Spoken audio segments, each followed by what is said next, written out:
Bonjour à tous, je vous salue et puis j'aurais bien voulu être parmi vous. Malheureusement, le Covid apparemment nous joue des tours pour entraver nos rencontres, mais de toute façon, on va pouvoir se retrouver à travers les ondes comme ça.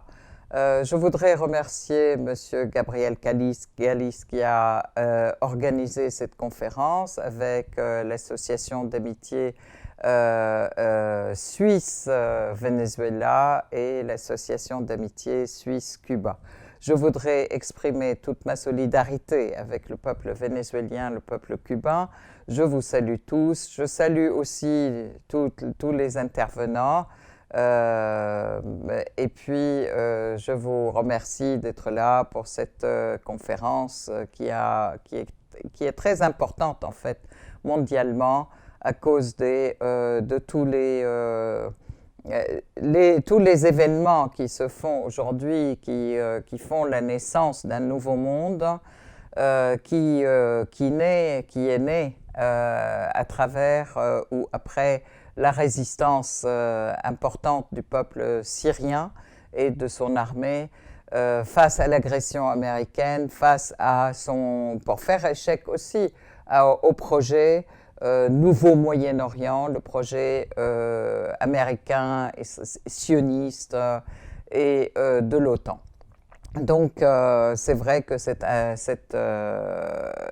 conférence revêt une importance primordiale. Je voudrais aussi remercier l'Université de Berne qui nous accueille.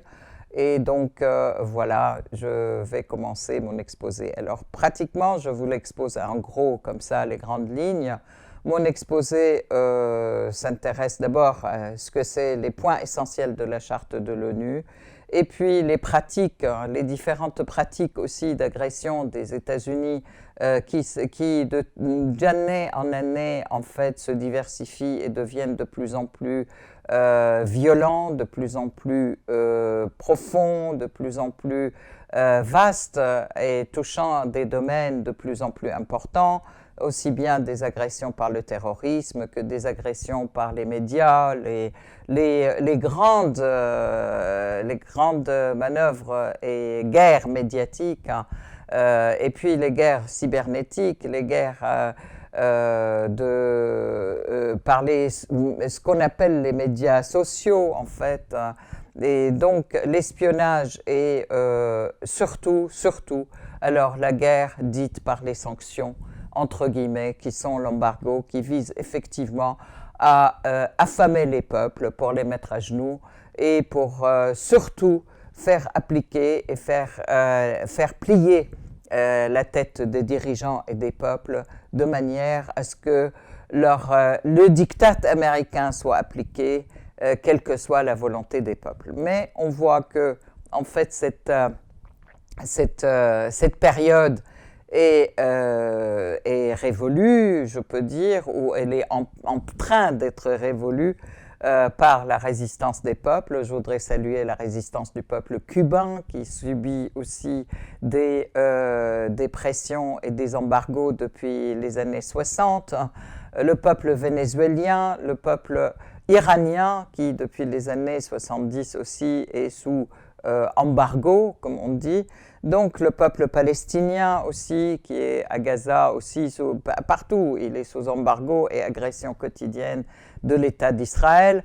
Et puis, bien sûr, le peuple syrien, le peuple libanais, on est tous en but aux sanctions, dites sanctions, qui sont illégales et qui n'ont absolument rien de légal au vu de la loi internationale et de la charte de l'ONU, mais aussi par rapport aussi à des agressions sous différentes formes. Je voudrais saluer aussi le peuple bolivien et un salut spécial au président bolivien Evo Morales qui, bien qu'il ait été élu, qui se retrouve aussi en fait, suite à un coup d'État et le président Maduro qui continue à faire échec au coup de butoir américain qui vise aussi tout le temps à transformer le Venezuela en chasse gardée américaine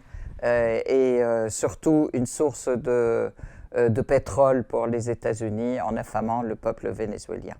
Donc, merci beaucoup à vous tous. Alors, je voudrais rappeler quand même les premiers points de la charte de l'ONU. Ça, c'est premièrement, l'organisation est fondée sur le principe de l'égalité et la souveraineté de tous ses membres.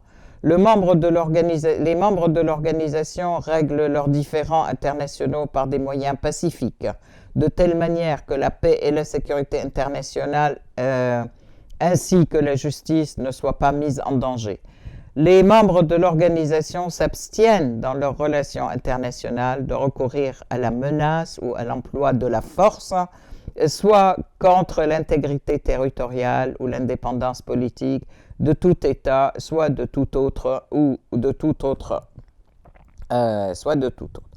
Donc, en fait, clairement, toute la pratique de la politique américaine, des États-Unis, je dis états-unienne en fait parce que l'Amérique est un continent et c'est vrai qu'on a tendance à dire abusivement américaine et c'est un mauvais vocable en fait. Il vaut mieux dire toujours États-Unis.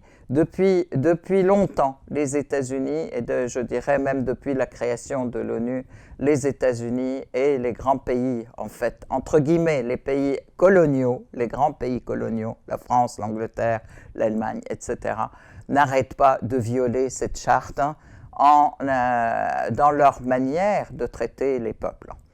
Bon, effectivement, avec des simulacres différents. Pourquoi les États-Unis, après la guerre du Vietnam, ils ont décidé qu'il n'y aura pas d'agression militaire directe, mais n'empêche que, pourquoi? Parce qu'ils ne veulent pas que des soldats états-uniens meurent, parce que ça leur pose des problèmes à l'intérieur du pays. Du coup, ils ont décidé d'intervenir par proxy, c'est-à-dire par des gens interposés, alors soit du même pays, soit d'autres pays. Même d'ailleurs, ils l'ont utilisé au Vietnam, ils ont bien utilisé le Vietnam du Sud contre le Vietnam du Nord. Donc, depuis la déclaration de la guerre par Bush, en fait, contre la guerre contre le terrorisme en 2001, le bombardement de l'Afghanistan, les Américains, les États-Unis continuent à s'ingérer dans tous les peuples et à bombarder, que ce soit par des drones, que ce soit sous des prétextes différents, fallacieux. Alors ils disent c'est contre le terrorisme, alors que tout le monde sait que ce sont eux, et ils l'ont dit, ce sont eux qui ont créé le terrorisme, ce sont eux, Hillary Clinton l'a écrit dans son livre, Hard Choices, Trump l'a dit à plusieurs reprises, c'est nous qui avons créé Al-Qaïda pour lutter contre l'Union soviétique, c'est nous qui avons créé aussi Daesh et Al-Nusra. On sait bien que Al-Nusra et Daesh sont soutenus par les États de l'OTAN. Alors, bien sûr, la Syrie, alors je reviens plus vers la Syrie maintenant, parce que c'est vrai qu'on peut parler longtemps des agressions contre tous les pays, mais la Syrie se bat contre le terrorisme depuis 10 ans maintenant, et contre les ingérences OTAN, ESA et Israël, bien sûr, et depuis 10 ans, depuis 2011. Et en fait, ils ajoutent aussi à leurs différentes formes de terrorisme, le terrorisme le plus barbare, en fait, qui a été vraiment élevé, et je dis élevé, par les États-Unis dans les prisons de Guantanamo, etc. Des gens qui ont été entraînés à couper des têtes, à éventrer les gens, à violer des femmes, et à commettre les pires exactions contre la population. Ça, c'est un point à part par rapport à la population et par rapport aux êtres humains. Un autre côté, qui ont été aussi entraînés à détruire l'infrastructure du pays, à viser toutes les structures de défense du pays. Ce n'est pas par hasard les terroristes au sud de la Syrie qui étaient en Nosra et qui sont à la frontière du Golan occupé et de la Palestine occupée, qu'on appelle Israël abusivement. Et donc, ils ont commencé par viser les défenses, toutes les défenses syriennes, les défenses aériennes, etc. Et puis, ce n'est pas par hasard. Alors donc là, c'est la destruction des défenses, la destruction de l'infrastructure. Alors, destruction des ponts, bombardés par les Américains directement. Tous les ponts qui ont été sur l'Euphrate ont été détruits complètement, et dès le début. Toute l'infrastructure, les chemins de fer, l'industrie syrienne les machines de l'industrie ont été déboulonnées, mis sur des grands trailers, et ils sont partis en Turquie. La Turquie est notre voisin qui est membre de l'OTAN et qui a été la tête de pont dans l'agression contre la Syrie. Avec la Turquie, on a des frontières qui font dans les 1800 km. Et puis, le vol de notre industrie, après la destruction de ce qui n'a pas pu être volé, la pollution des terres des terres fertiles par le pétrole, en fait, parce qu'ils ont fait exploser des tuyaux de pétrole et puis ils ont pollué les eaux des barrages dont la ville boit et dont la ville aussi irrigue les terres, etc. Tout ceci, ajouté au pillage systématique, ajouté en fait le pillage systématique de toutes les ressources. Je peux vous dire aussi les tenants en fait de ces axes d'agression. C'est aussi brûler l'incendie des récoltes. Récemment, en fait, toutes les récoltes ont été incendiées pour affamer le peuple. En fait, en plus, ajouter au fait, pour rentrer dans les esprits des gens, une guerre médiatique acharnée. On a vu récemment les leaks de Grey Zone, en fait, des experts de l'ONU même, etc., qui montrent que comment des milliards ont été dépensés pour faire des contrats avec des médias mainstream, etc., pour raconter à tour de rôle tout le temps et matraquer les gens par des mensonges, par des scénarios qui ont été préparés à ça, par exemple le scénario les cinémas, je peux dire, des attaques chimiques, alors que ce sont les terroristes ont attaqué la population sur le plan chimique par des armes chimiques. On accuse l'État syrien. Il y a eu des massacres qui ont été effectués à travers le pays, qui ont été mis sur le dos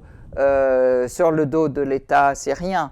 Donc, non seulement il y a une destruction humaine, mais il y a aussi une destruction des esprits des gens, mais en même temps, il y a une volonté de provoquer un exode de la population. Donc, il y a eu des problèmes, bien sûr, de réfugiés, mais les gens partaient, non pas parce qu'ils fuyaient, comme les médias disaient, le pouvoir de Bachar al-Assad, mais surtout, ils fuyaient pour fuir les exactions des terroristes qui envahissaient les villages et qui massacraient tout le monde à 5 heures du matin, les gens dans leur lit, qui éventraient les femmes, les enfants, etc. Et donc, vraiment des horreurs que le peuple syrien a vécues, et des erreurs sont racontées, des mensonges aussi racontés ailleurs, mais aussi, enfin, sur tous les médias, pas seulement les médias occidentaux, parce qu'il y a aussi des médias arabes comme Al-Arabiya, Al-Hurra, Orient, etc., qui sont aussi liés et qui ont pactisé avec l'envahisseur hein, pour mettre à genoux le peuple syrien.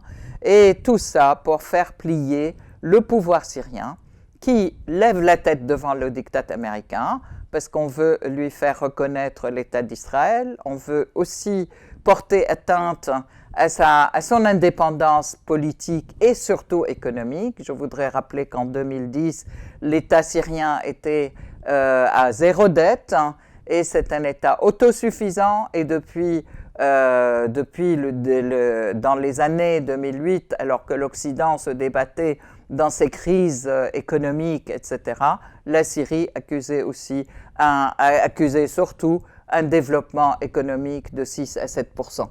Donc, bien sûr, malgré le fait que nous sommes sous sanctions économiques ou sous embargo, je peux dire économique depuis 1974.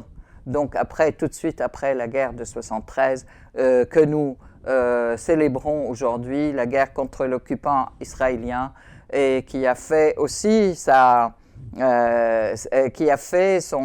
peur et son élan pour détruire la Syrie avec les États-Unis et les pays de l'OTAN. Donc en fait, face à cela, effectivement, je pourrais aussi continuer sur les accusations du chimique. Alors là, je voudrais rappeler quand même les rapports de Seymour Hersh et Theodore Postol, un expert réputé d'une grande université des États-Unis. Que je voudrais rappeler aussi les rapports même de l'ONU en fait, mais certaines personnes qui ont été discréditées. Carla Del Ponte au début, quand elle a affirmé que c'était juste les terroristes qui ont utilisé les armes chimiques à Khan al-Assal à Alep en 2013, hein, elle a été aussi, on lui a retiré le dossier. Ce sont des choses, en fait, donc la Syrie a résisté malgré tout ça, et malgré tout, il y a eu, malgré tous les discours des médias qui visent à diviser la population, basés sur le confessionnalisme, sur l'ethnicisme, on a parlé des sunnites contre les chiites et des musulmans contre les chrétiens, etc. Il y a eu un appel aux chrétiens pour quitter. Alors, tous les pays occidentaux font appel, mais en plus, les gens qui partent hein, et qui croient malheureusement à ces appels, des milliers qui sont morts en mer, alors qu'ils essayaient de rejoindre les rives de l'Europe et où ils pensaient que la vie est belle, etc. Et là, ils vivent comme des riens sous des tentes, etc. Et ils sont maltraités et on les pousse comme des malpropres. Alors, je voudrais aussi évoquer l'utilisation d'une des ethnies qui fait partie intégrante du peuple syrien, les Kurdes. Alors, et tout le monde a joué sur les Occidentaux ont joué sur les Kurdes. La France, d'ailleurs, en particulier, a joué sur les Kurdes pour faire. L'objectif, c'est créer encore un État ou un mini-État dans le nord de la Syrie, qui prend la partie la plus riche de la Syrie, notamment la partie où il y a le pétrole et le gaz. Alors, les Américains insistent, et les Américains comme leurs alliés de l'OTAN, comme Israël, d'ailleurs, qui est très présent, ils sont présents donc dans le nord-est de la Syrie, qui pillent le gaz et le pétrole et qui s'en vantent. Alors, je voudrais dire, la Syrie a résisté, elle a résisté aussi avec ses amis. D'abord, je voudrais remercier la Chine et la Russie. D'abord, grâce à leur veto, la Syrie n'a pas été envahie militairement, ça c'est un premier point. Le deuxième point, effectivement, l'Iran a beaucoup aidé, c'est un autre allié stratégique et ça fait partie, je dirais, des conditions exigées de l'Occident ou de l'OTAN et des États-Unis, c'est de couper les relations avec l'Iran et couper les relations avec la résistance libanaise et avec la résistance palestinienne. Et ça depuis 2003. Alors, on refuse effectivement. La Syrie a pactisé donc avec la résistance, avec l'Iran, avec la résistance libanaise, avec la résistance irakienne. Et en fait, elle s'est opposée. À partir de 2015, elle a appelé des amis de longue date, en fait, qui sont la Russie. Et donc, la Russie est intervenue à partir de 2015. Effectivement, leur intervention a été très positive. Vous allez voir d'ailleurs dans les cartes l'évolution de la carte syrienne entre 2013, où les terroristes étaient partout, et 2020, où il y a quand même la Syrie a réussi à récupérer avec l'aide la Syrie a réussi à récupérer avec l'aide de la Russie et l'aide de nos amis iraniens et de Hezbollah libanais et aussi d'autres parties de la résistance libanaise et syrienne. Donc nous avons réussi à récupérer 85% de notre territoire. Donc aujourd'hui, je peux dire cette résistance de la Syrie avec les alliances qu'elle a pu construire politiques avec la Chine, avec la Russie, avec ces puissances qui deviennent des puissances qui sont des puissances mondiales et qui est la Russie qui a pu avoir donc un rôle international important dans la résolution de tous les conflits aujourd'hui. Eh bien, c'est aussi, on peut dire, cette résistance fait préfigurer un monde qui est basé plus sur la souveraineté et sur la reconnaissance de l'autre et la reconnaissance des droits, et puis faire revivre cette charte de l'ONU que les Américains, que les États-Unis et les pays de l'OTAN bafouent tous les jours. Donc aujourd'hui, on se bat effectivement pour la souveraineté, pour le respect des peuples et de leurs droits et pour la non-ingérence militaire. Et puis donc, je pense, moi je suis très optimiste pour ce nouveau monde qui naît, qui voit le jour. Et j'appelle en fait pour cela, effectivement, à ce qu'il y ait une union de tous les pays qui se battent contre l'hégémonisme, de faire un front mondial contre l'hégémonisme et contre l'ingérence. Et pour des rapports égaux, de respect de la souveraineté, gagnant-gagnant, et de respect des peuples. Et je vous remercie.